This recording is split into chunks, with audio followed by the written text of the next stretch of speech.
Taking a deep breath and inhale and exhale. Let us clear our minds and open our hearts. Let's give God thanks for this beautiful divine day that we are gratefully blessed with to gather once again. We want to thank all the healing doctors and all the mentors and everyone here that's with us.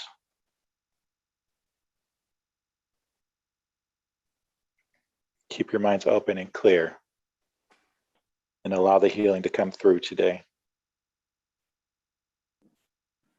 We want to thank all the good spirits that will be coming through our sister, Kiki, for another divine lesson.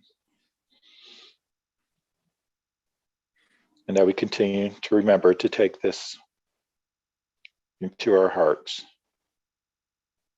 and practice it with our feet. And with that, we ask permission to open our session this morning. So be it. So it is. So be it. Thank you, Tony. It's always wonderful with the center and everything that Bezerra Spiritual Healing does, is because we start everything off with a prayer to set the vibration for the activities that will take place. And the prayer is always usually in tune with the message that is coming forth. And we look forward to the presentation. But I just want to go over a few things before we get to Kiki's wonderful presentation, God's Will, My Will.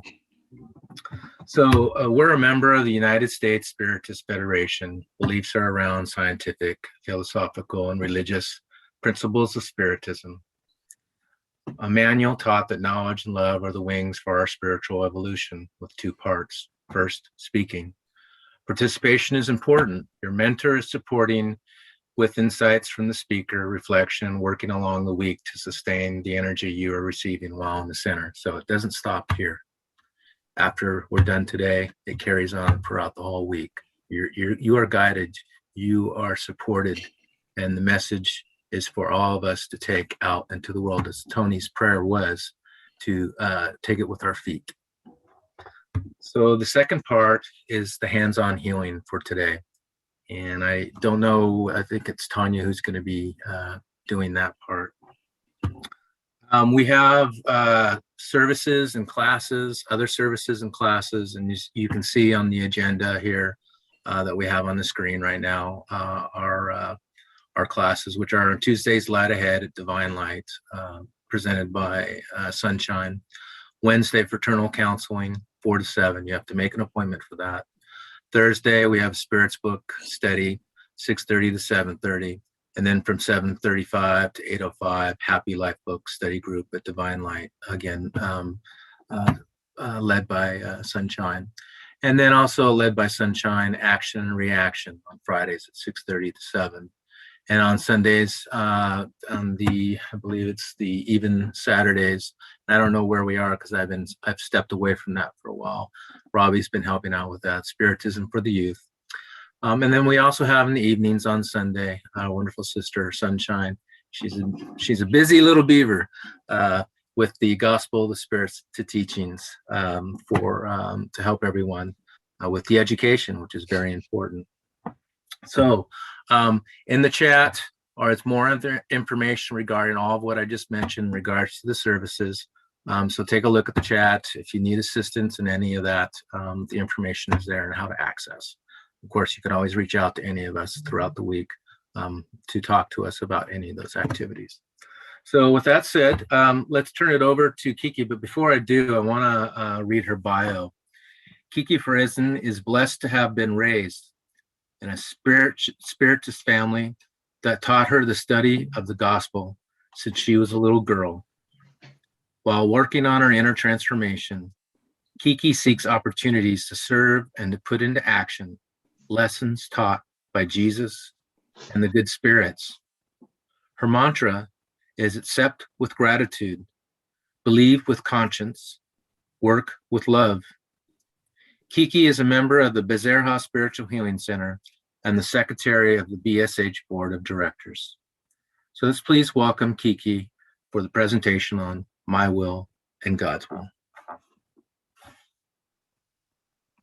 Yay! All right, thank you, brother. Yeah, so friends, today I would like to talk about our struggles, our sufferings, those moments that we all feel the pain, and then sometimes we feel like, from times to times, or even perhaps even more often, we face the situation where something goes differently from what we were expecting, from what we were desiring, despite of our best intentions. So from moments to moments, we feel like sometimes our will is kind of different from God's will. And then we keep asking ourselves, why is that? Why do I have to go through all of that? So should I just accept the suffering and then move on with that? Should I keep trying?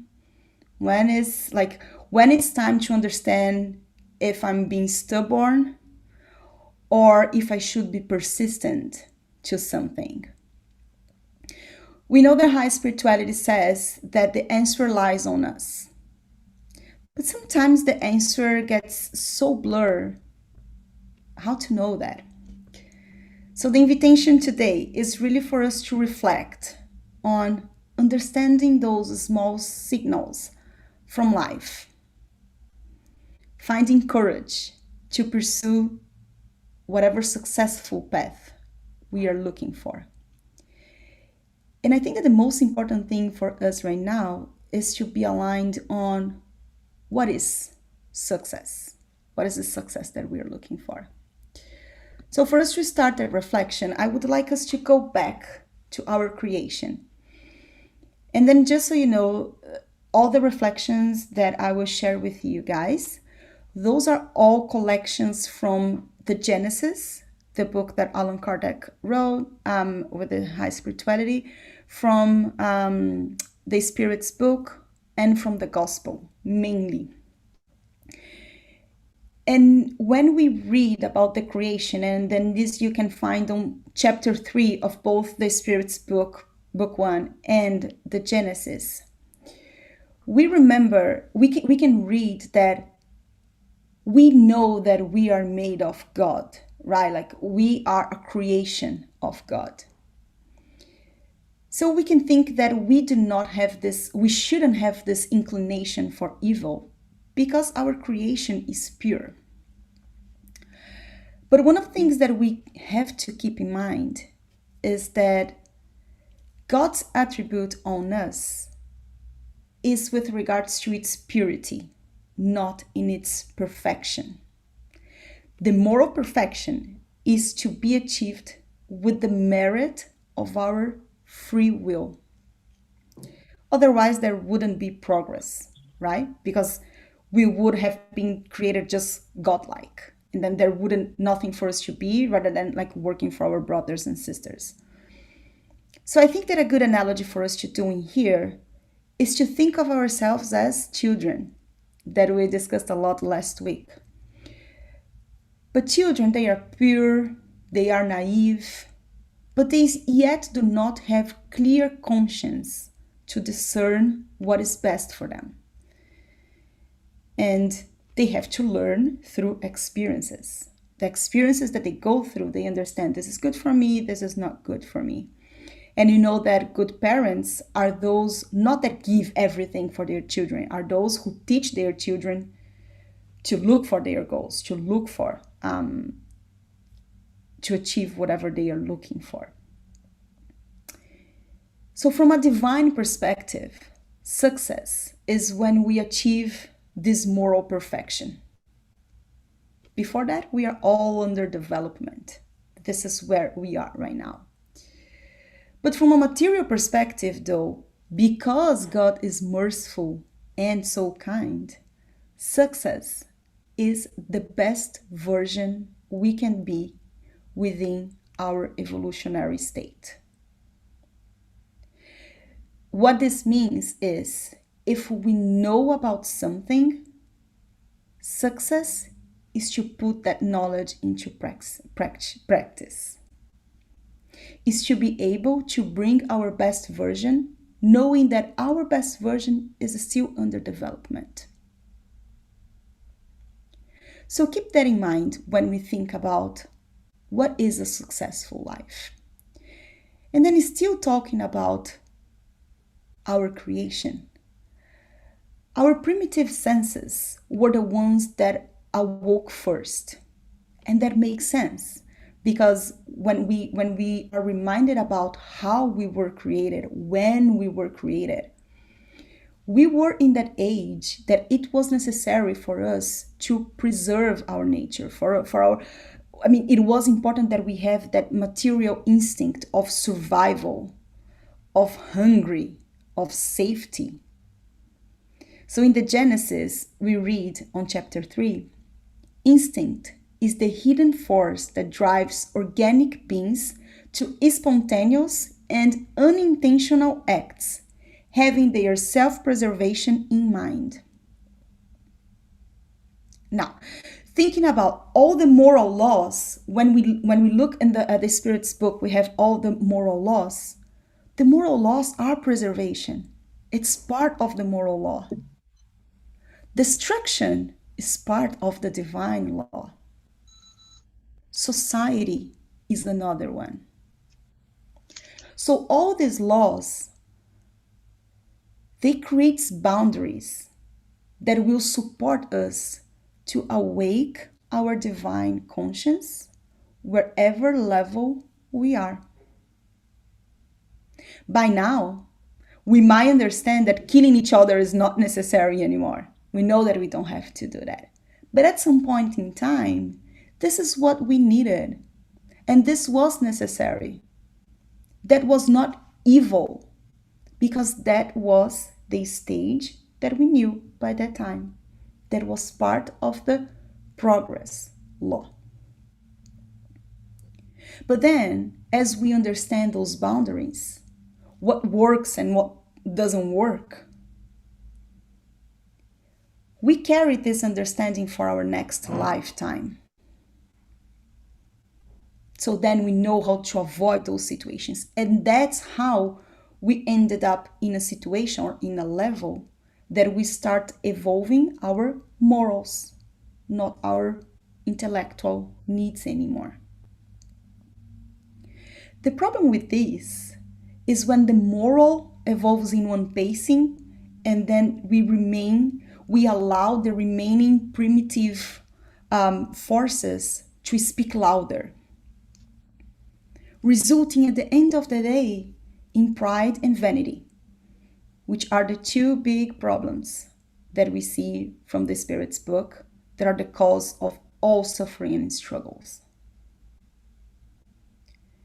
And this is interesting because every time when we stop to think about why are we struggling, very often we are blind to see our weaknesses.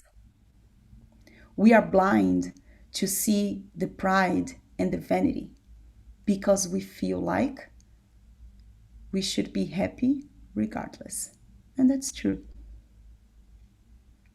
But we learn that the root cause of all sufferings are pride and vanity.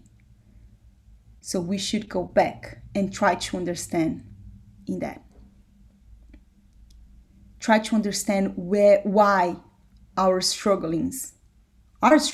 Why are we suffering? But if we go back to our initial question, what does success look like? What would be a successful life? I feel like we kind of know the answer.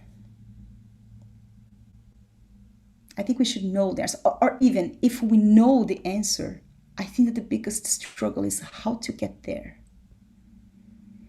We know that Jesus told us, love God above all things and your neighbor as yourself. And yet, oftentimes, we don't understand, like, what's God's will. We want to do unto others what we wish them to do unto us. We know that. We know that we want to be charitable. We know that we want to be patient. But sometimes it just feels like we are not understanding what God wants, or God's not understanding where we are. We feel this disconnection. Because I don't have means to achieve what I'm looking for. Because nobody understands me. Because I can't find someone to fulfill my expectations, because my mother doesn't treat me as any other mother would, because my dad is lazy, my brother doesn't understand me, because my daughter doesn't care, because my boss is jealous, because I don't own the solution. Sometimes we just feel lost in our struggle. And we keep trying to find the solution in books. We keep trying to find the solution in speeches, in healing centers, in therapy. We try to get a sign to understand, what should we do now? Why can't I just solve this problem? Why can't I just have a new job? Why can't I make my brother understand, or make my daughter care? Why can't I have financial peace, even for me to donate more? Why can't I find a proper wife or husband? Why can't I be healthy? Why? Or even how? Or maybe when? And I'll say, friends, now. Now it's time for us to take control,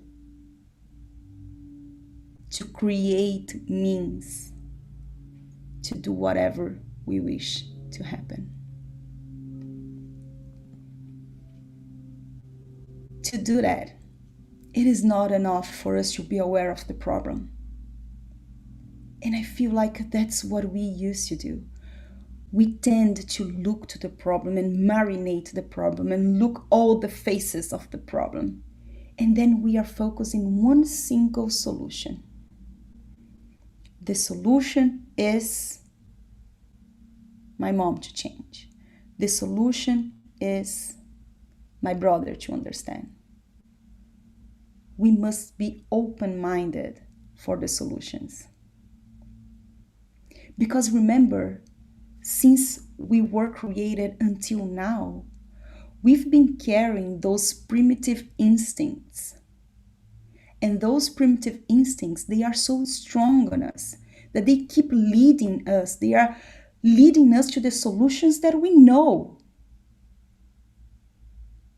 But now, we are in a planet that is in evolution. So we are being invited to transform what we understand as solutions. We are now being invited to revisit our emotions towards the situations that we are put through. Because this is how we learn to be meek.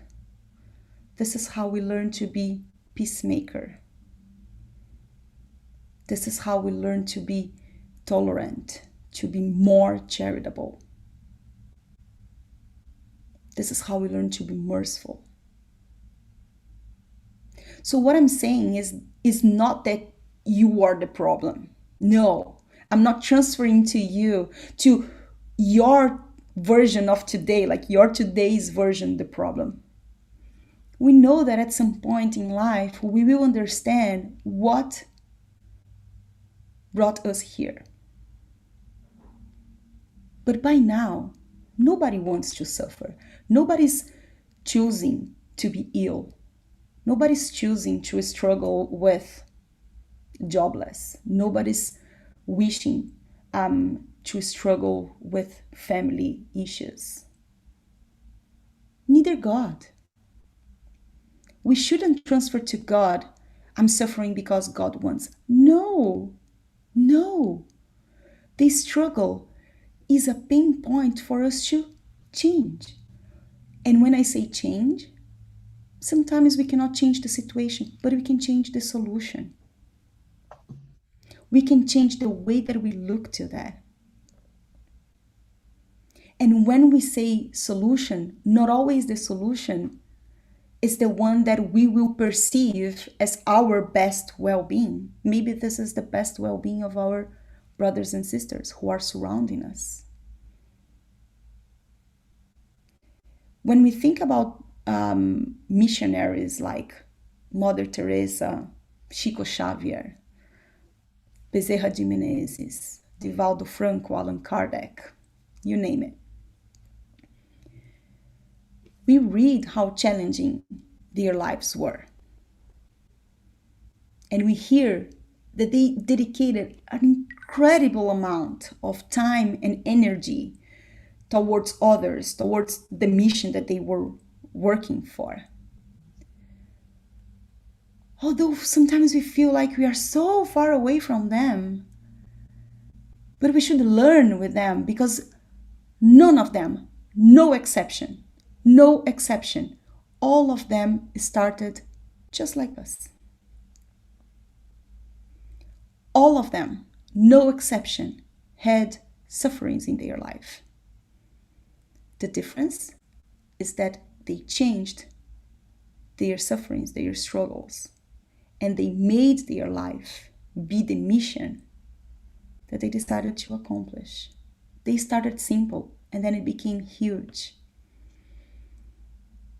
And then, friends, I'm not saying that all of us has those beautiful missions, that all of us should just give the sacrifice that they did.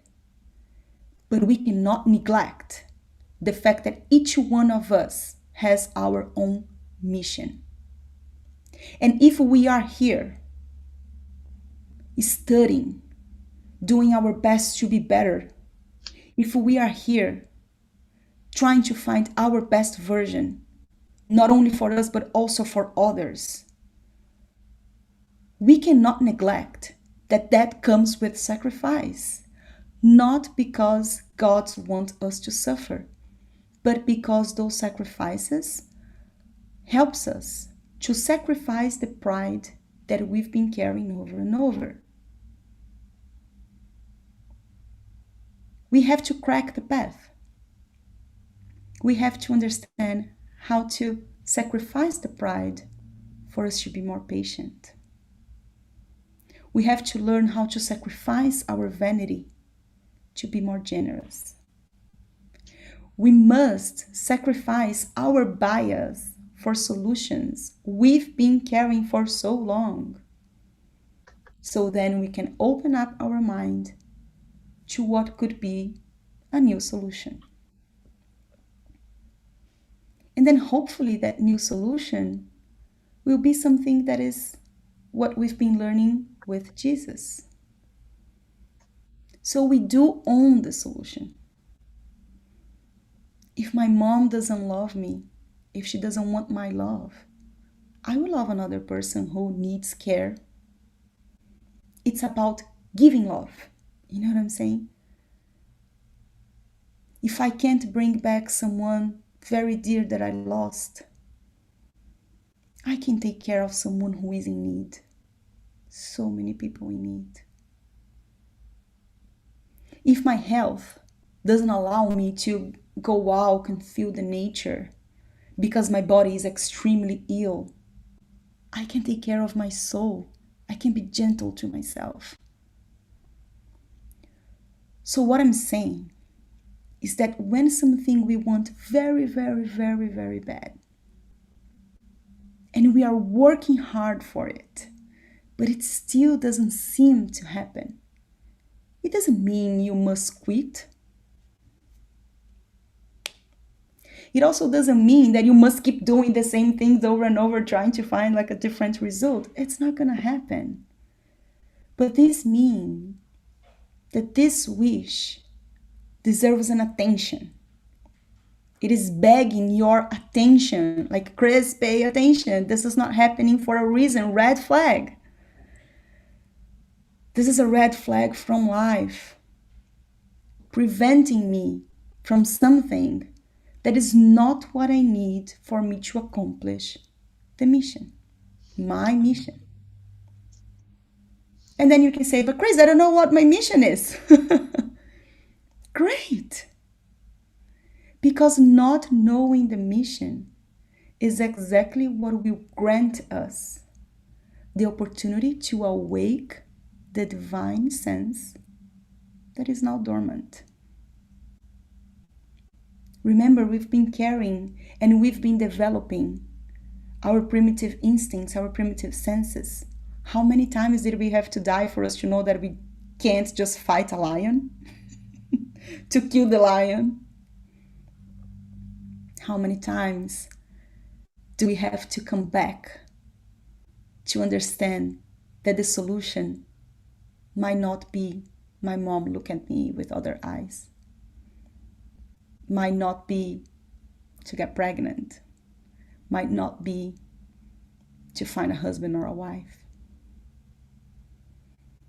It is almost as if we were trying to swim against the river. God is the current, and we are there, trying to go somewhere against the current. The pain, the struggle, is God trying to advise us. Are you breathing enough? Are you using your resources, your arms, your legs? Are you seeing the boat that I left there for you eventually to catch and jump in?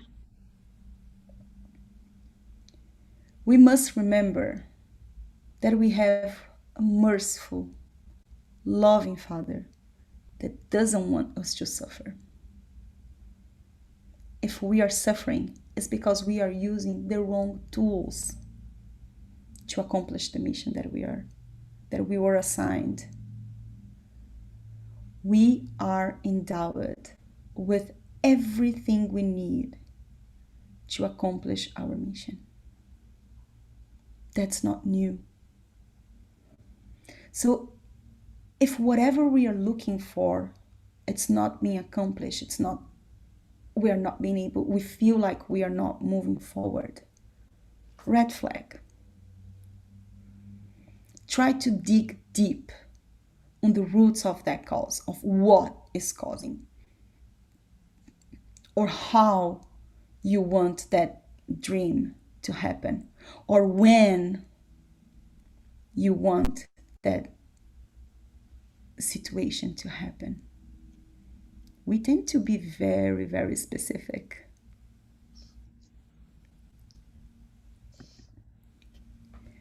I learned with a very good friend of mine about project management. And he said that project management, good, successful project management, has 3 pillars. And he is from an ad agency. So to ensure the success, what he does is the client must pick 2 pillars, and then the agency or the co-creators would pick the 3rd one. So if we think about our lives as a co-creation with God, which we know it is, we very often decide 2 or more. And I would just bring my situation, not only because we are among family, but because I don't want to put anyone in this spot. But I want to see my family really bad. And I want it now. And I want to go to Brazil so then I can see my entire family. But there's COVID, there is visa situation, there's so many things. But then I will pick 1 or 2. God, I would like to really see my dad and my mom, at least sooner than later, because I'm dying. It's been more than 2 years and it's hurting. Can you help me on how we will make it happen?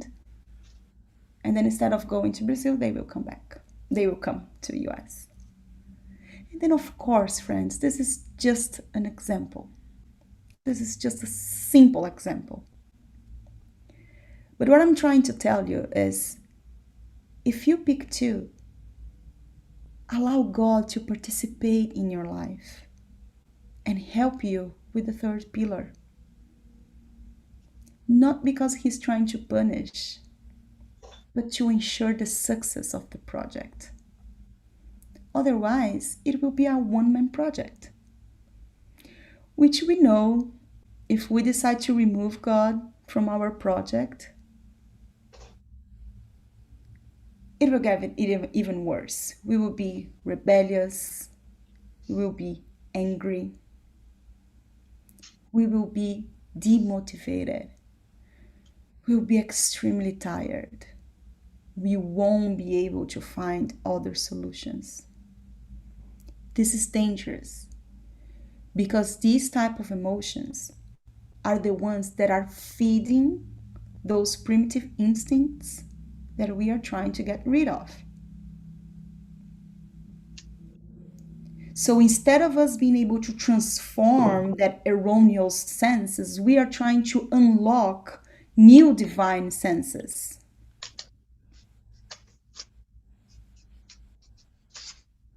This is when we are being stubborn, when we neglect the opportunity to pay proper attention to what life is inviting us to reflect, to which new senses life is inviting us to unlock. So how do we know if we are unlocking those senses? Well, a good way of doing that is to reassess your unmet needs. Reassess. Pay attention to the root cause of what is uncomfortable in this whole situation and why it doesn't seem to be working. So I created here, you guys know that I love like being very practical. But here is a map to help us on this reflection. Also because I feel like when we write down, we pay better attention to what we are feeling. We kind of guide our thinking. And you don't have to do this right now, by the way. But first, write down what you want so bad. What is that? And make one map for each desire. So if you have others, that's okay, but like reserve one for each desire that you feel like is unmet. And then write down, why do you want it? And this why, I feel like it's very important, because this is the moment that you go like, why do I want this?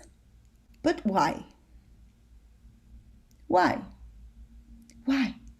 Keep asking yourself until you understand the root cause of your desire. And I'm not saying that all of our desires are pride and vanity. Please don't. That's not what I'm saying. I'm saying understand the reasons why you are desiring whatever you are, that is causing you a struggle. Then write down the enablers for this to happen. And then very often, the enablers are not happening. That's why it is still a struggle, because the enablers are not there. Be specific. Be very specific. And then write down when you would like this to be accomplished. And be clear to yourself. If you say that it's like, I want it just because I want it, that's okay. Respect yourself. It's going to be there for you to reflect. Then start thinking, okay, so if it works, then what? What does change? If that doesn't work, then what? Is it going to ruin your life? Will you be suffering forever? Will you be trying something different? What will happen? from your perspective. And then once you create this map, it's now time for you to evaluate your mapping. And the moment that you evaluate your map, is when you will start realizing either other solutions, or that maybe that struggle was not that big of a struggle. Or maybe it is, and you must find another solution within the 3 pillars that we learn from spiritualism. Science. We are incarnated. Our origin is spiritual. We are a manifestation of our previous lives. We are a manifestation of what we've been carrying over and over. Once it is manifested, you have to take care of it in all levels, including the material one. So how are you using the material resources to accomplish with your goal? How harmonized you are with all of those resources? Which type, not typo, which type of vibrations are you emanating to this mapping that you just did? If you look to that map and say, damn it, all these enablers are not happening, what type of vibration are you emanating to that? What type of environment are you creating for those enablers? Which emotions are you nourishing about it? If we say that we want to be charitable, if we say that we are looking for to be peacemaker, if we are looking to be meek and humble, understanding is the first step. We learned that in the book Thought and Life from Emmanuel through Chico Xavier. Understanding is the very first step for every transformation. So if we are looking for our best version, what are we transforming? Have we thought about the implications of what we are asking for? With clear mind, understanding which impact would it have, not only in our life, but also in the lives of those who are surrounding us, which we are responsible for as well. Because everywhere we are there with a purpose. Which values does this goal have that make it so important? Which values are behind that? How much do you think your spiritual friends are working with you? Or which friends are working with you? If you keep swearing the enablers, which friends are working with you? Do you believe that God is supporting you in this journey? Do you trust? Do you truly trust? When we say that we have faith, do we? Do we understand that God do not want us to suffer, and God is struggling him herself for us to stop suffering? How do you think accomplishing or not this goal will support you either in this or the next existence? And then maybe you can say, Chris, oh no, you just went so far down. I just wanted to have a new car because mine is like breaking every time. Yeah, that's good. That's not that bad. Awesome. Let's stop suffering. Let's stop with the drama. oh no, Chris, my situation is really, really bad. I have like a very difficult illness and I'm trying everything and nothing seems to work.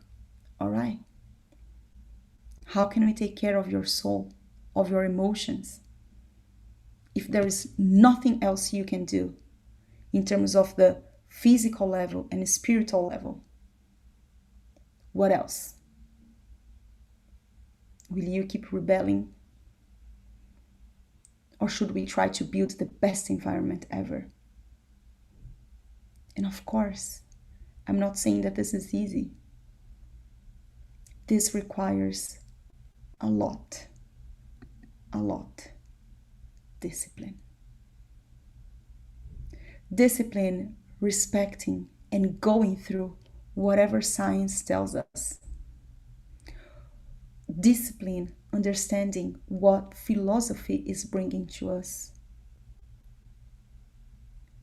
And discipline to look to our moral needs and believe that God is also working with us and through us. There is no way we can achieve something doing the same mistakes over and over. So if we have a red flag on our life,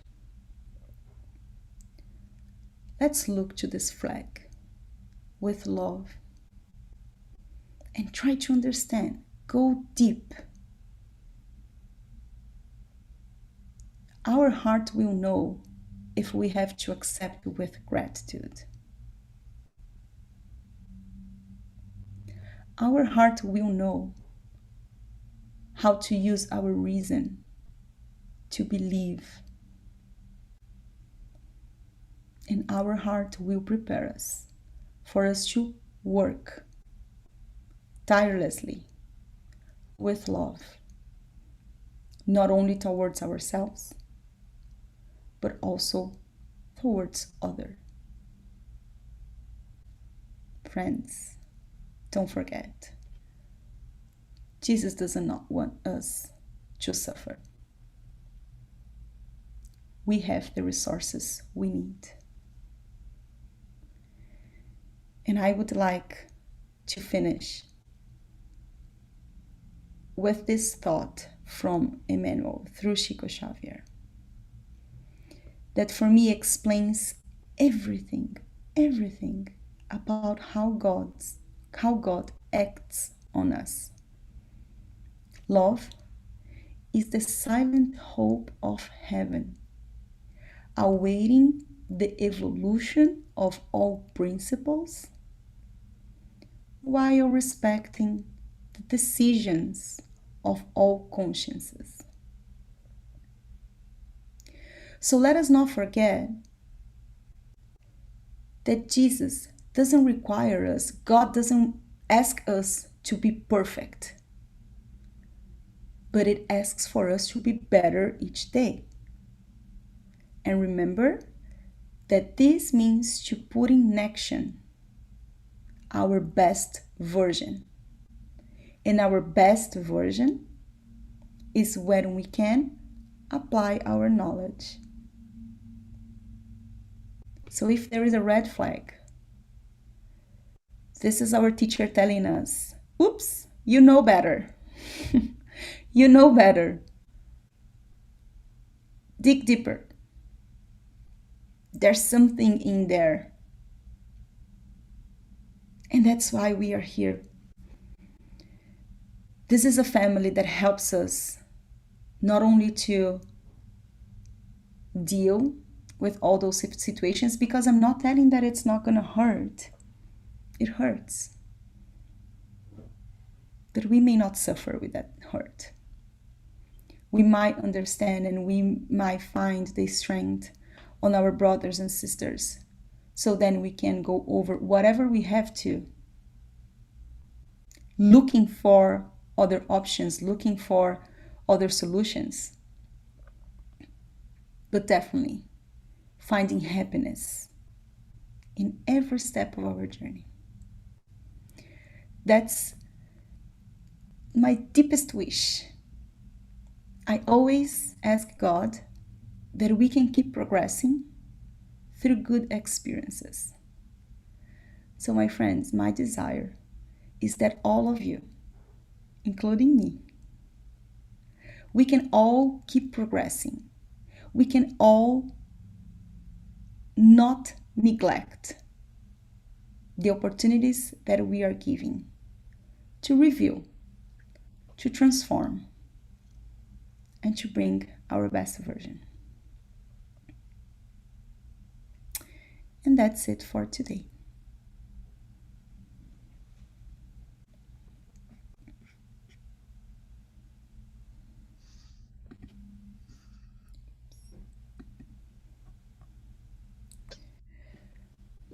If anyone would like to compliment. Wow. What a reflection. Thank you, Kiki. My goodness. You know, the most, what really sticks with me is when you said using tools and whether or not you're using the wrong tools. You know, that's huge. If something isn't working, reevaluate the tools you're using, you know? That was lovely. Lovely. I like that. I'm going to steal it. Please do it. Thank you so much. I enjoyed your speak. Amen. Thank you, sister. Yeah, I like when you mentioned that even though we have reached the best version of us, we're still under development. That's very clear, and I appreciate that very much. Also, when you mentioned that on Jesus' teachings about love your neighbor, it is important for us to expand that concept of neighbor. Neighbor is not just the next person or the next individual in front of around us. It's everything. Are the animals, are the plants, everything, right? So that's our neighbor. So it's important for us to realize that.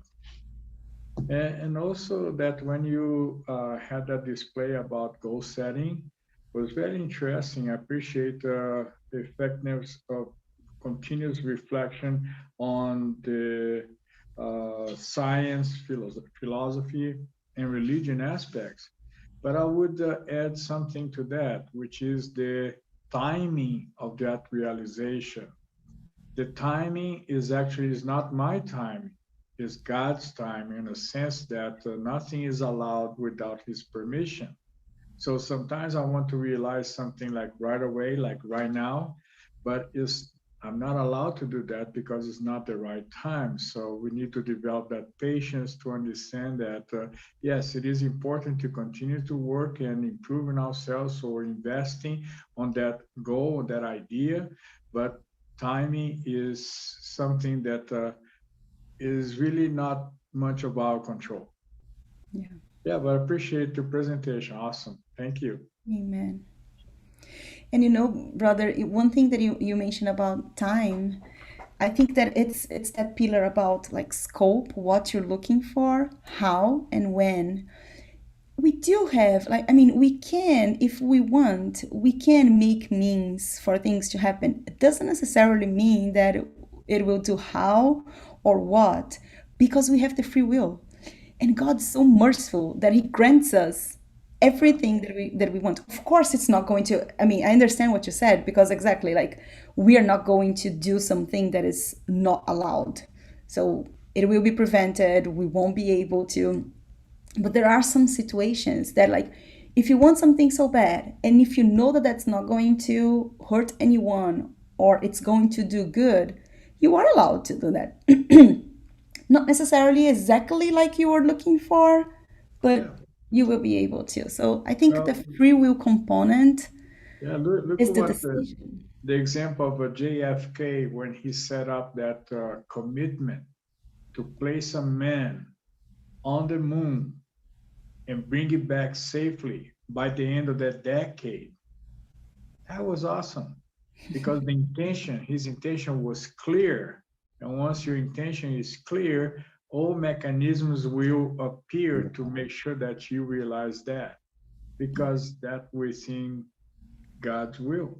You harmonize with enablers. Yeah.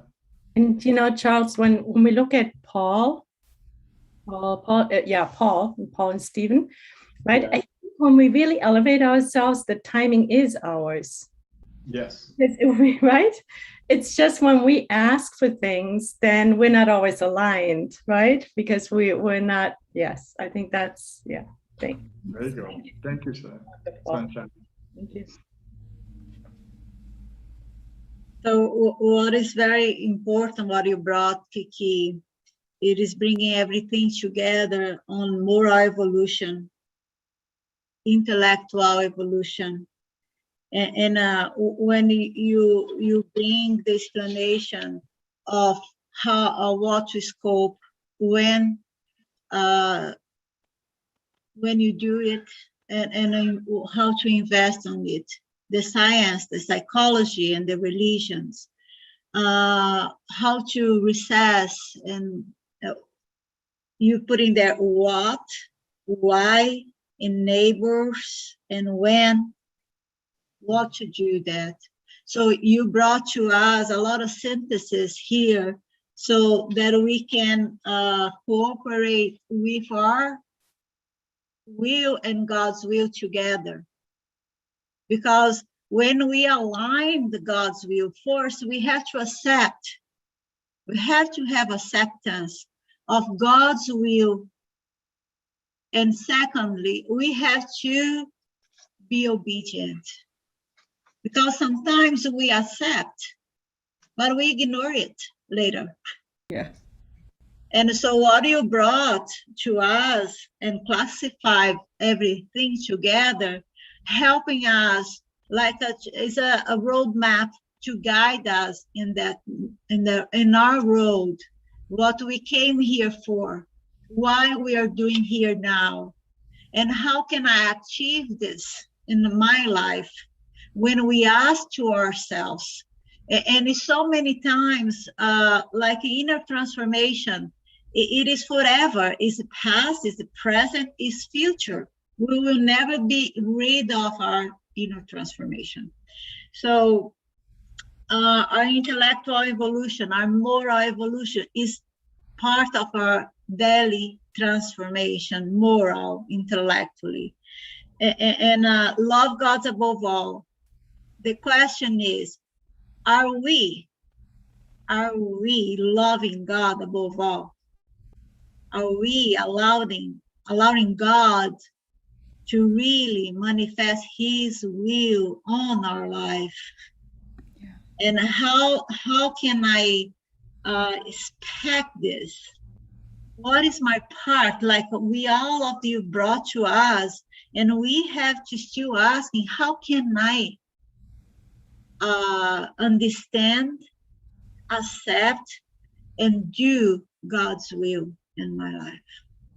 Because it is like we have a meeting yearly today, and I was telling you guys how we go to the road, and sometimes we get to the left and go back again, and then we go to the right and then move forward again.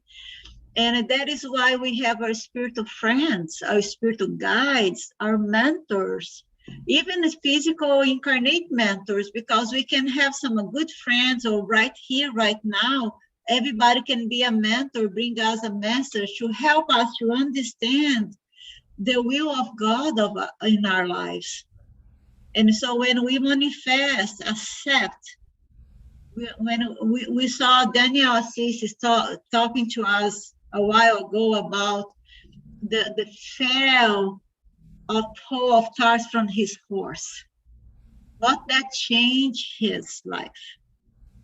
That moment of pain, blindness, physical blindness, because he was blind in the spirit. And so that manifests on the physical.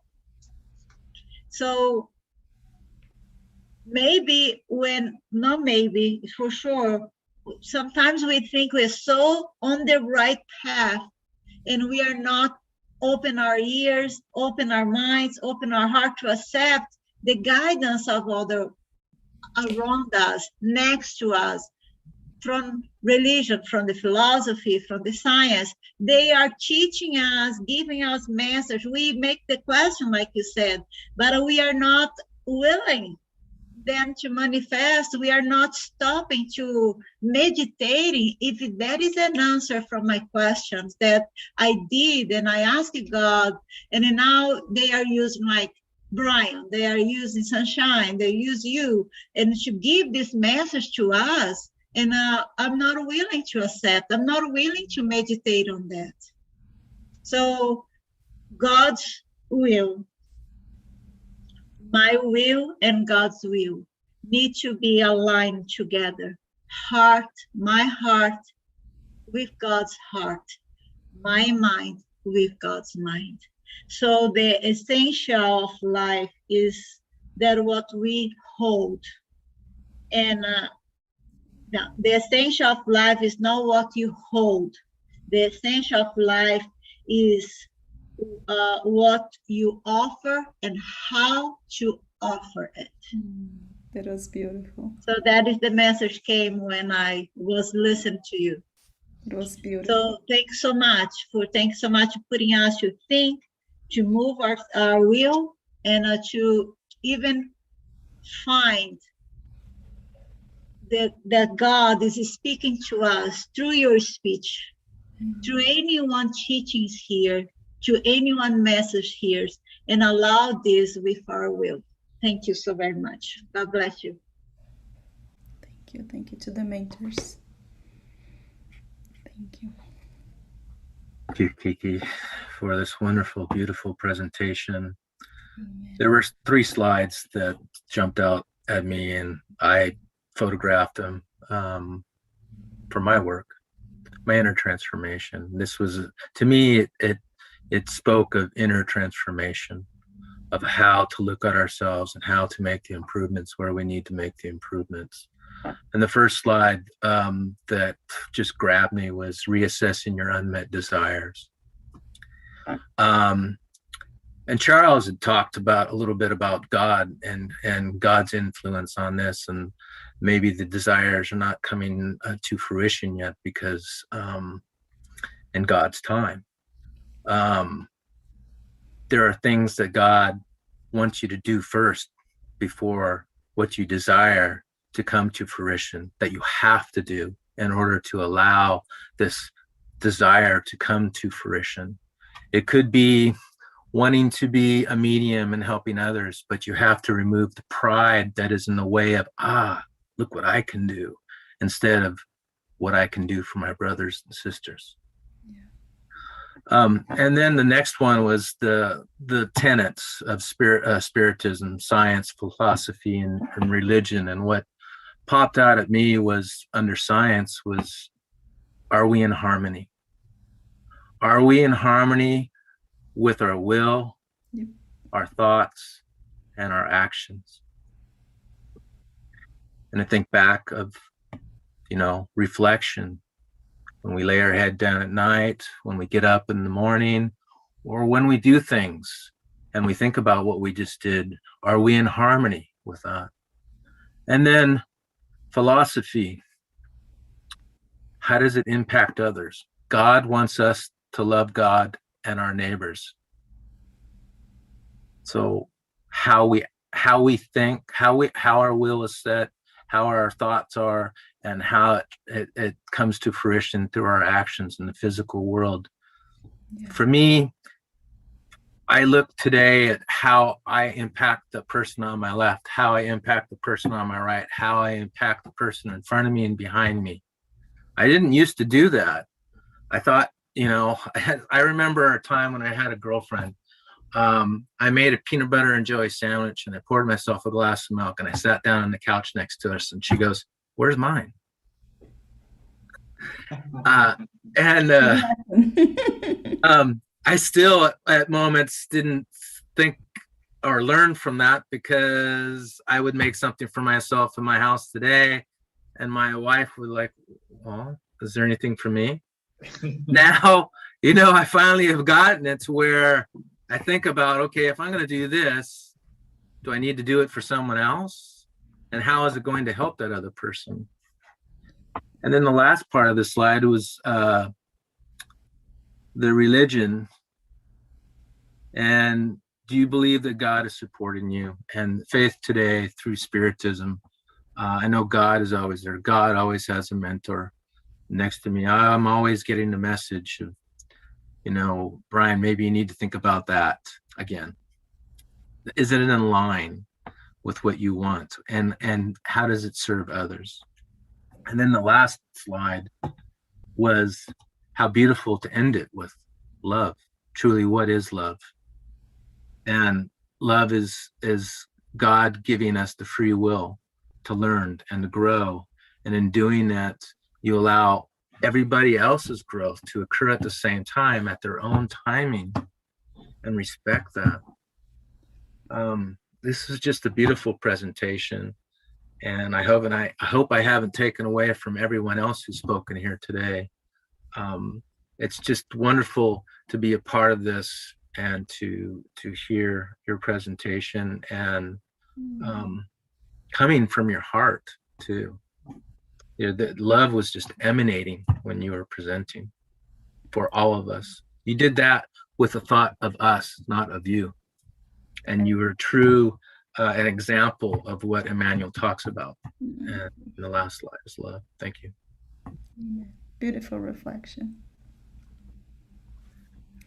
Anybody else who'd like to talk about presentation?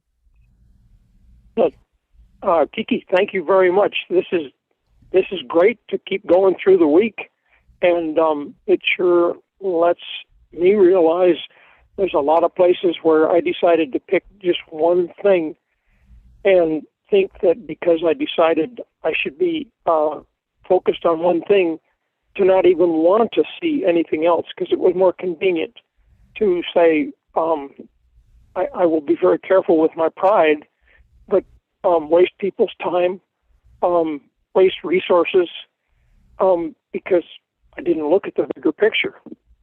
We don't get wired into one thing. Leave the antenna open for all the help that's there, and stay aligned with God's purposes, and learn how to grasp those things instead of saying, I want to be really good with one thing. That may not be what's necessary right now. Maybe a few other things you could fit in there. Thank you. Beautiful reflection. Thank you, Dave. Thank you, brother. Yeah. All right. Well, thank you, Kiki. Amen. Let's go ahead and take a 5-minute break, and then we'll come back for the second half, which is the healing part.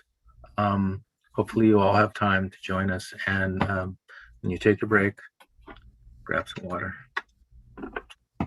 We'll be back in about 11:12 American or Pacific time, American time.